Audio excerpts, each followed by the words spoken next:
I am grateful to have been loved and to be loved now and to be able to love, because that liberates. Love liberates. It doesn't just hold. That's ego. Love liberates. When my son was born, I was 17. My mother had a huge house, 14-room house. At 17, I went to her and said, I'm leaving. She asked me, you're leaving my house? And she had live-in help. I said, yes. I found a job, and I've got a room with cooking privileges down the hall, and the landlady will be the babysitter. She asked me, you're leaving my house? I said, yes, ma'am. And you're taking the baby? I said, yes. She said, all right, remember this. When you step over my door sill, you've been raised. You know the difference between right and wrong. Do right. Don't let anybody raise you and make you change. And remember this, you can always come home. I went home every time life slammed me down and made me call it uncle. I went home with my baby. My mother never once acted as I told you so. She said, oh, baby's home. Oh, my darling, Mama's going to cook you something. Mother's going to make this for you. Love. She liberated me to life. She continued to do that. When my son may have been 5 years old, my mother would pick him up all the time and feed him. And I went to her once a month, and she would cook for me. So one day I went to her house, and she'd cooked red rice, which I loved. After we finished eating, we walked down the hill, and she started across the street. She said, wait a minute, baby. I was 22 years old. She said, wait a minute, baby. You know, I think you're the greatest woman I've ever met. She said, Mary McLeod Bethune, Eleanor Roosevelt, and my mother, you're in that category. Then she said, give me a kiss. I gave her a kiss, and I got onto the streetcar. I can remember the way the sun fell on the slats of the wooden seats.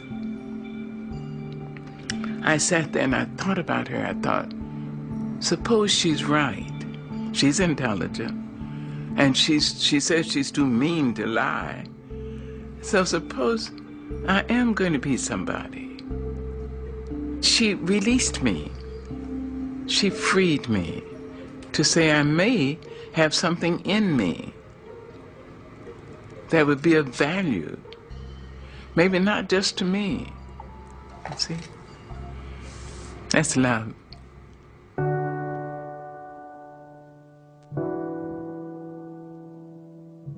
And when she was in her final sickness, I went out to San Francisco. And the doctor said she had three weeks to live. I asked her, would you come to North Carolina? She said yes. She had emphysema and lung cancer.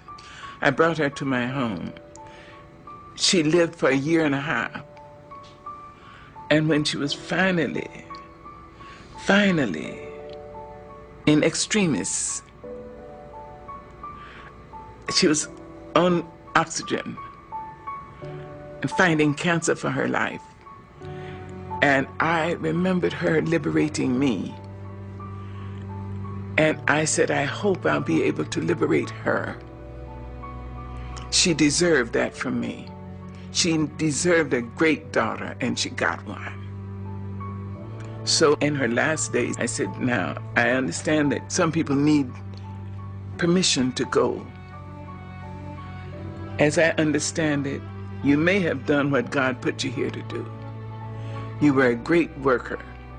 You must have been a great lover, because a lot of men, and if I'm not wrong, maybe a couple of women, risk their lives to love you. You were a piss-poor mother of small children, but you were a great mother of young adults. And if you need permission to go, I liberate you. I went back to my house, and something said, go back. I was in my pajamas. I jumped in my car and ran. And the nurse said, she's just gone. You see, love liberates. It doesn't bind. Love says, I love you. I love you if you're in China. I love you if you're across town. I love you if you're in Harlem. I love you. I would like to be near you.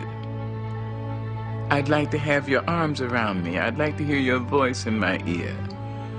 But that's not possible now. So I love you. Go.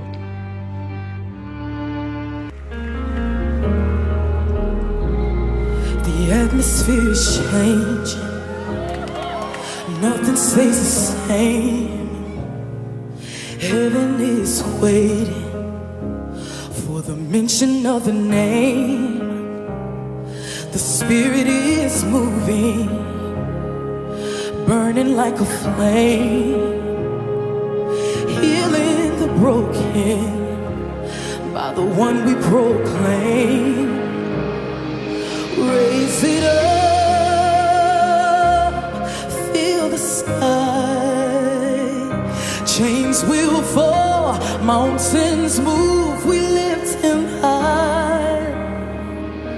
I speak the name above all other names. I speak the name the wind and waves obey. All of heaven's coming down, fill the earth with the sound of the name of Jesus.